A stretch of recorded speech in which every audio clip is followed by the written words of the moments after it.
We're back on We Found New Music. I'm Grant Owens, joined by Zansky. Hi. All the way from Toronto. That I am. You've joined us this week. We've had you in residence here of sorts. You played our weekly concert series. That I did. Thanks for doing that. No worries. It was a blast. And thanks for playing in the studio here for us. What did you play for us today? I played Fool and So Ill, two of my songs.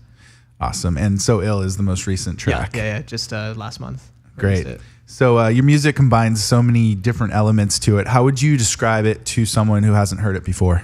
I pretty much take influence from so many different genres, like R&B, like lo-fi music, hip hop, even some like punk aesthetic and stuff like that. So it's kind of like a mix of all those kind of things together into something that's like catchy and a little electronic and a little vibey kind of. If that makes sense. Yeah, definitely. Are there any artists you look up to that you grew up listening to that might have inspired this? Oh, like there's so many. Like I grew up in a musical household, so it was like one day I'd be listening to like Rage Against the Machine, and then the next day I'd be listening to like George Michael or something. So it's like there's such a juxtaposition between different genres that I grew up with, even, and then now even listen to. Like on my playlist this morning is like D'Angelo, and then like again Rage Against the Machine or something back to back, and I'm like, oh, I enjoy both of these in equal amount. So it's like it's a lot of different avenues there. I feel that. What made you want to become a musician and create your own art here? I think it was just like having something that was like totally my own kind of thing. Like I'm putting myself on the line artistically, and I felt that music was the best way to kind of do that rather than any of the other creative pursuits that I was kind of doing at the time. I just felt like music was the most me, so I just kind of went all in on it. And you have full creative control right now of your music. Why is that important to you? I think it's like keeping everything like one kind of item. Like when you look at a song, you see the album artwork, then you see the branding, and then you see the song, and then you listen to it, and it's all one cohesive project rather than just little parts. It's like it's the sum of the parts, and all the parts have to make sense for me. So it's like the best way I could do that was to do it all myself. So I like learned graphic design and learned how to paint and did all this stuff just to keep it so it's like, yeah, this is me. This project, everything you kind of hear and everything you look at is just an example of me artistically. So you produce, you write, you do everything. Yeah. What is this about painting? You painted your own artwork? So I just picked up painting like last year just because I was looking at some like really cool artworks, and I was like, man, it would be so cool to just like have some of those like there's like pouring aesthetics where you like pour paint on a canvas and just let it go. And I was like, that's so cool. So I did a couple of those for some stuff. And then I painted some flowers for another thing. And then started doing some photography too as well to kind of mix and match between the two. But yeah.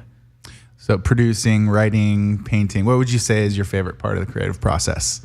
I'd say like when I just wake up and like walk into the studio and it's like you start at a blank slate, and it's like that day I could just like start drums, or I could even like go to painting or whatever, or I can pick up the guitar, or I could just like make coffee and do nothing that day. You know what I mean? It's like I have the full capacity to do whatever I want at that moment, right at the start. That's got to be important with creation and just like feeling inspired at that moment. Yeah, absolutely. Rather than waiting on others. And yeah.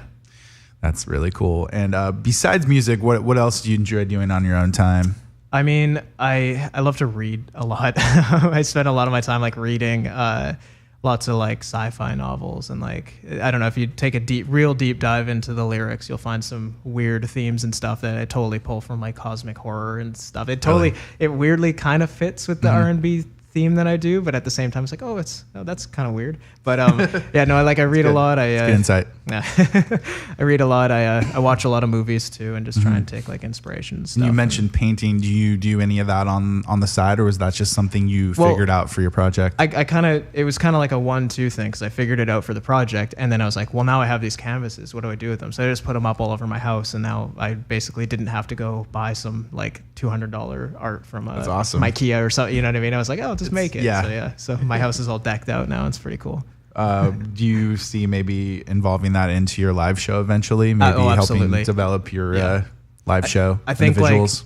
Like that's the one thing where I'm like, I want to create sort of like an experiential thing where it's like you show up. Like if you wanted to listen to the record, just listen to the record. But if you want to see the experience live, then it's like every part of that should be something cool, whether it's some videography in the background or like the entire stage blocks are all painted cool and there's lights going, like just something artistic like that rather than just like me and a mic. Live shows are so visual these days, so it's good you're already thinking about it. Yeah, it's definitely the next step. Well, thank you so much, Zansky, for joining us. No worries. What's next? You have So Ill out now. Honestly, I'm sifting through projects right now, so there's absolutely something coming at some point, but awesome. No time frame yet, but I'm always working. So we'll keep an eye on you, and so will our listeners. So thank you so much to Zansky for joining us, and we'll see you guys next time.